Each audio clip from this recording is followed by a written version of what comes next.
Hello everyone, मैं RP गुजर सब कुछ सोल यूट्यूब चैनल पे आप सभी का बहुत बहुत स्वागत करता हूं। आज का जो हमारा लेक्चर होगा वो लेक्चर नंबर 6 होगा। मैंने 5 लेक्चर टॉपिक अल्फ़ाबेट पे आपको कंप्लीट करा दिए। अगर वो अभी तक आपने नहीं देखा तो प्लीज़ वो देखिएगा, उसके बाद ही इसे देखिएगा, ये और भी बेहतरीन आपको समझ में आने वाला है। ठीक है, आज की जो लेक्चर में मैं आपसे बात करूंगा वो 2 टाइप के बारे में बात करूंगा। टाइप नंबर फर्स्ट होगा 3 और टाइप नंबर 4। फर्स्ट और सेकंड टाइप की बात मैंने लास्ट लेक्चर में कर ली थी, उनके एग्जाम्पल भी करवा दिए थे। इस लेक्चर में हम बात करेंगे type number 3, type number 4। Type number 3 में क्या हम बात करेंगे? मीनिंगफुल वर्ड की। और टाइप नंबर 4 में किसकी बात करेंगे? हम डिक्शनरी सीक्वेंस की। किसकी बात करेंगे? डिक्शनरी सीक्वेंस की। इससे पहले मैं आप सभी से रिक्वेस्ट करूंगा कि अभी तक अगर आपने सब कुछ सोल को सब्सक्राइब नहीं किया तो प्लीज़ सब्सक्राइब करिएगा, बेल आइकन को ऑन करिएगा, जिससे आने वाली हर क्लास की नोटिफिकेशन सबसे पहले आप तक पहुंच सके।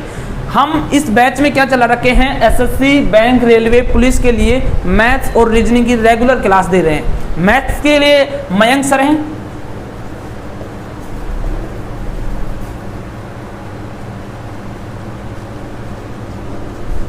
मयंक शर्मा, और रीजनिंग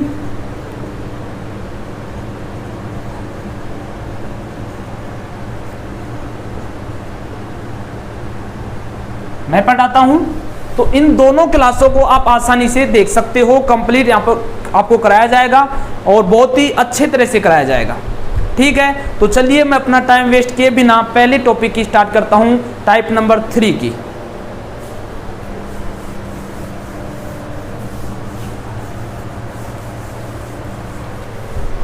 एक दो दिन में आपको इनकी प्लेलिस्ट प्रोवाइड करा दी जाएगी, फिर आपको इनको सर्च करने में बिल्कुल समस्या नहीं आने वाली है। तो एक दो दिन का वेट कीजिएगा और इनको अपने दोस्तों के साथ शेयर कीजिएगा, वीडियो को लाइक कीजिएगा, वीडियो को भी शेयर कीजिएगा और मेरा सपोर्ट कीजिएगा, हमारे यूट्यूब का सपोर्ट कीजिएगा। ठीक है,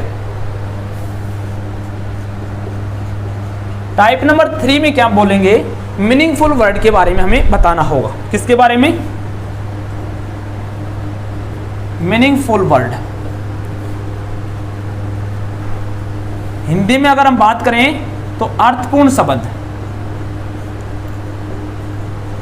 आपको कोई भी एक शब्द दे दिया जाएगा, फिर उसके कुछ लेटर को हाईलाइट कर दिया जाएगा कि इन लेटरों के द्वारा हम कितने नए अर्थपूर्ण शब्द बना सकते हैं। इस प्रकार का क्वेश्चन आता है। इस प्रकार का क्वेश्चन वो ही अटेंड करना जिसकी वोकैबुलरी बहुत ही स्ट्रोंग है, क्योंकि ये वोकैबुलरी पे आधारित क्वेश्चन है। कोई ज़्यादा वोकैबुलरी जानता है वही इसे अटेंड करना, नहीं तो यहाँ पे नेगेटिव मार्क्स कटने की 100% संभावना होती है। मैं तरीका बता दूंगा कि इसको इस तरह याद करना है, और आप भी इसमें नंबर नहीं कटने देना चाहते हो तो फिर वोकैबुलरी को स्ट्रॉन्ग कर लीजिएगा। ठीक है, तो देखिएगा मैं आपको एक एग्जाम्पल के द्वारा इसे समझाता हूँ।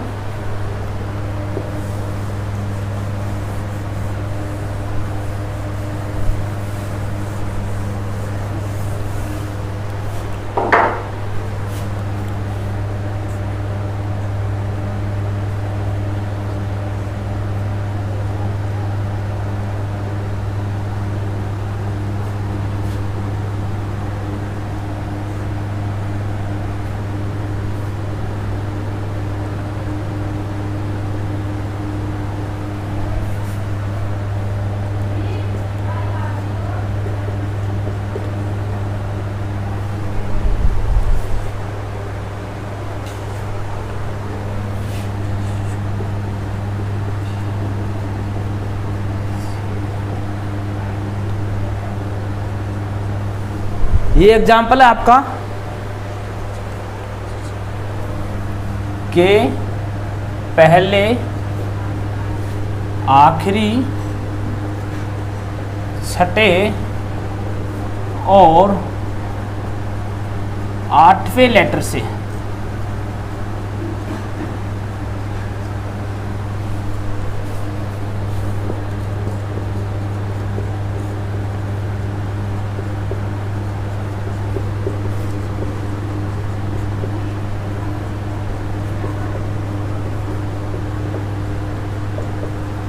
ये आपका फर्स्ट एग्जाम्पल है जिसके द्वारा मैं टाइप नंबर 3 मीनिंगफुल वर्ड को समझाऊंगा कि इससे किस प्रकार के क्वेश्चन आते हैं। क्वेश्चन है कि डिस्ट्रीब्यूरेंस के पहले, आखिरी, छठे और आठवें अक्षर से कितने नए अर्थपूर्ण अक्षर बनाए जा सकते हैं, शब्द बनाए जा सकते हैं, वर्ड बनाए जा सकते हैं। तो सबसे पहले आपको पहले, आखिरी, छठे और आठवें अक्षर को उठाना होगा। देखिएगा, पहला क्या है डी, आखिरी क्या है ई, और छठा 1 2 3 4 5 6 आर, और आठवां ए। सबसे पहले रूल नंबर 1 क्या बोलता है कि आप जो भी नया वर्ड बनाओगे, नया शब्द बनाओगे, तो उसमें ये चारों लेटर आने चाहिए, इन चारों का यूज होना चाहिए, इन चारों अक्षरों का क्या होना चाहिए, यूज होना चाहिए। दूसरा है कि जो भी आप शब्द बनेगा, जो वर्ड बनेगा, उसका कोई ना कोई अर्थ होना चाहिए, यानी मीनिंगफुल होना चाहिए, वे अर्थपूर्ण होना चाहिए। ये दो बात आपको इस टाइप में ध्यान रखनी होगी। तो देखिएगा, सबसे पहले कौन सा बनता है, इसको अगेन आपसे बोल रहा हूं कि इसको वो ही अटेंड करना जिसकी वोकैबुलरी बहुत ही स्ट्रॉन्ग है, क्योंकि इससे नेगेटिव मार्क्स कटने की 100% संभावना होती है। ठीक है, पहला बनेगा डियर, आपने खूब सुना है। दूसरा बनेगा डेयर, तीसरा क्या बनेगा रीड,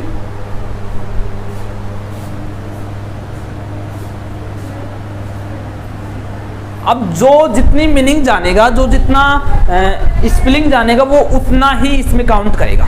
अब यहाँ पे कितने हो गए 3, कोई इसमें 2 बताएगा, कोई इसमें 4 भी बताएगा। तो इसको तो वो ही अटेंड करना जिसकी वोकैबुलरी बहुत स्ट्रॉन्ग है। ये था टाइप नंबर 3। इसमें 1-2 एग्जाम्पल और करवाऊंगा मैं, आपको समझ में आया होगा कि कितने अर्थपूर्ण शब्द बने। डियर 1 2 और 3 बने, 1 2 3। ये समझ में आया। इस क्वेश्चन का आंसर कितना है, 3 आंसर है। चलिए एक एग्जाम्पल और लेता हूं।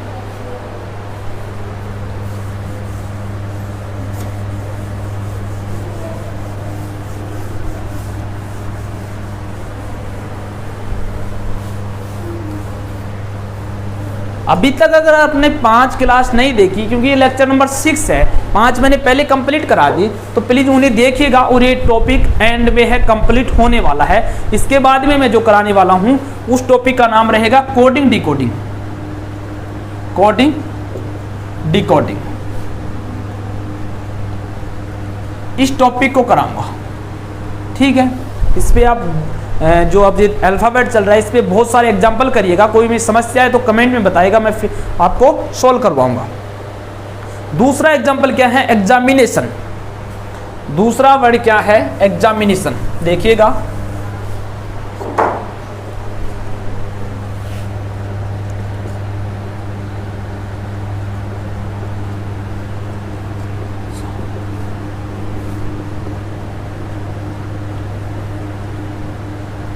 एग्जामिनेशन,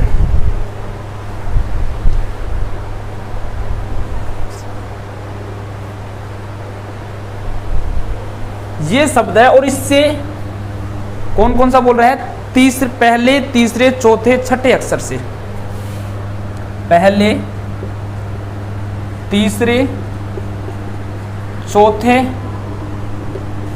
छठे, यानी एग्जामिनेशन आपको वर्ड दिया हुआ है और इसके लिए बोल रहा है कि पहले, तीसरे, चौथे, छठे अक्षर से कितने नए अर्थपूर्ण शब्द बना सकते हो या मीनिंगफुल वर्ड बना सकते हो। तो फिर हम क्या करेंगे, सबसे पहला रूल है कि जो ये 1 2 3 4 लेटर हैं, 4 अक्षर हैं, इनका जो हम नया शब्द बनाएंगे उसमें पूरों का यूज होना चाहिए, यानी इन सारों का क्या होना चाहिए, यूज होना चाहिए। तो सबसे पहले मैं इसमें से इनको उठा लेता हूं। देखिएगा, पहला कौन सा है, ई, तीसरा कौन सा है, ए, चौथा कौन सा है, एम, और छठा कौन सा है, एन। ये 4 जो लेटर हैं, इनका यूज नए अर्थपूर्ण शब्द में होना चाहिए, और जो बनेगा वो क्या होना चाहिए, अर्थपूर्ण होना चाहिए। तो पहला कौन सा बनेगा, NAME, जिसका अर्थ नेम होता है। ठीक है, पहला हो गया। दूसरा कौन सा बनेगा वो देखिएगा, दूसरा बनेगा मीन, जिसका अर्थ मीनिंग मतलब होता है। और तीसरा और होगा एक, तीसरा को क्या होता है, MANE, MANE। इसका अर्थ क्या होता है कि ऐसा जानवर, कि एक ऐसा जानवर जिसकी गर्दन पूरी तरह से बालों से ढकी हुई हो, जिसकी गर्दन कंप्लीटली क्या हो, बालों से कवर हो, ठीक है, वो होता है ये। तो इससे कितने अक्षर बने, 3। कितने बने, 3। यानी एग्जामिनेशन से पहले, तीसरे, चौथे, छठे अक्षर के, एग्जामिनेशन के पहले, दूसरे, तीसरे, छठे अक्षर से कितने, 3 मीनिंगफुल वर्ड बनते हैं। कितने बनते हैं, 3 मीनिंगफुल वर्ड बनते हैं। समझ में आया या नहीं? समझ में आया तो कमेंट में नाइस लिखना या थम्स अप करना, ठीक है। देखिए अगला एग्जाम्पल और बताता हूं आपको।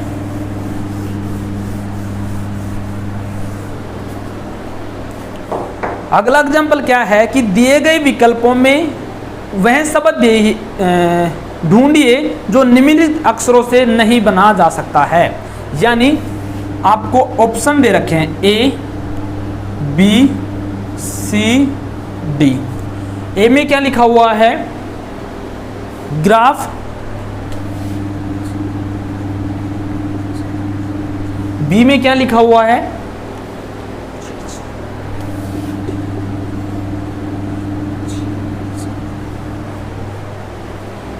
सी में,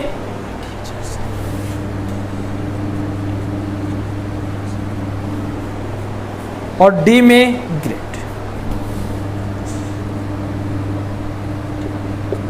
और जो वर्ड दे रखा है वो क्या है वो देखिएगा।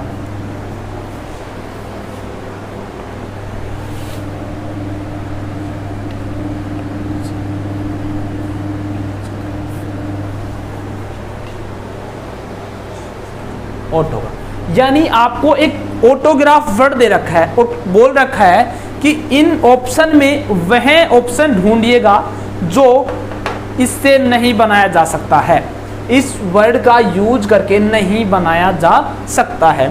तो देखिएगा जी इसमें है, आर भी है, ए बी पी एच, तो ये तो आसानी से बनाया जा सकता है। ये टी आर भी है, O U G H, U G H, ये भी बनाया जा सकता है। P A T H O S, ये भी बनाया जा सकता है, लेकिन ये नहीं बनाया जा सकता। क्यों नहीं बनाया जा सकता? क्योंकि ग्रेट में एक लेटर है, एक अक्षर है ई, इसका यूज हो रहा है, और जो ये ई है ये ऑटोग्राफ में यूज नहीं हो रहा। ये किस में यूज नहीं हो रहा? ऑटोग्राफ में यूज नहीं हो रहा। तो हम बोल देंगे कि ऑटोग्राफ से ग्रेट को क्रिएट नहीं किया जा सकता या ग्रेट को नहीं बनाया जा सकता। इस प्रकार के क्वेश्चन भी इसी ही टाइप में आते हैं। समझ में आया या नहीं? उम्मीद करूंगा आपको अच्छी तरह से समझ में आ रहा होगा। प्लीज वीडियो को लाइक करिएगा। यानी ग्रेट जो वर्ड है वो ऑटोग्राफ से नहीं बनाया जा सकता, और हमें वो ही ढूंढना था जो ऑटोग्राफ से नहीं बन सकता। क्वेश्चन बोल रहा था पहले से ही कि ऐसा वर्ड ढूंढिएगा जो ऑटोग्राफ से नहीं बन सकता, और वो हमें मिल गया कि ग्रेट नहीं बन सकता। कारण भी अगर मालूम चलना है, बताना चाहो तो बता सकते हो कि ई इसमें एक ऐसा लेटर है जो ऑटोग्राफ में नहीं है, इसलिए ग्रेट ऑटोग्राफ से क्रिएट नहीं हो सकता। ठीक है, चलिएगा एक दो एग्जाम्पल और करवाता हूँ, फिर नेक्स्ट टाइप स्टार्ट करूंगा। एक एग्जाम्पल क्या है कि दिए गए विकल्पों में वह शब्द ढूंढिए जो निम्नलिखित अक्षरों से नहीं बन सकता। परमानेंट,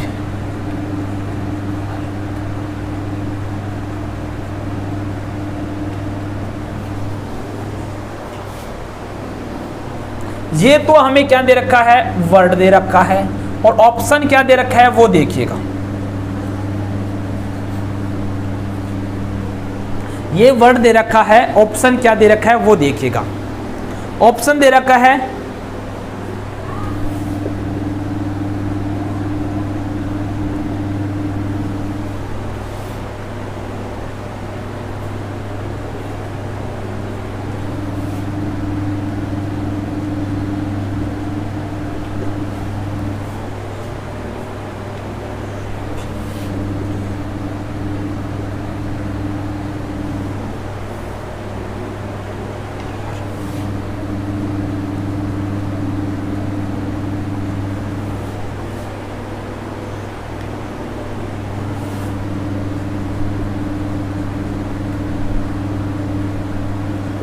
यानी परमानेंट से हमें ये अक्षर बने हुए मिल गए।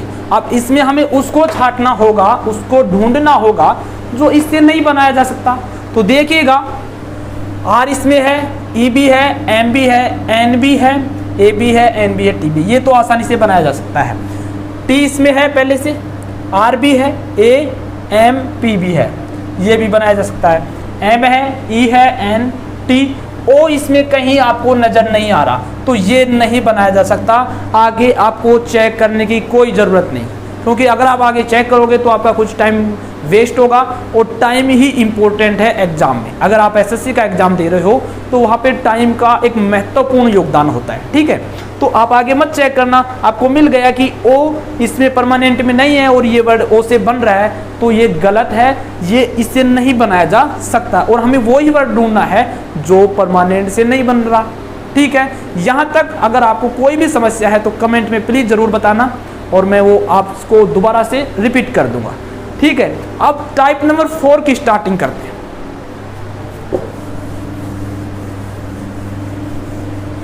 अगर ये लेक्चर बड़ा हो गया ज़्यादा तो टाइप नंबर अगले क्लास में करवाऊंगा, देखता हूं कि कितना हो गया।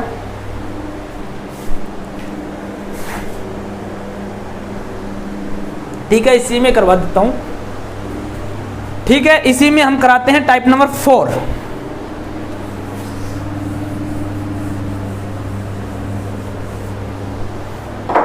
या फिर अगले लेक्चर में आपको टाइप नंबर 4 करवाऊंगा।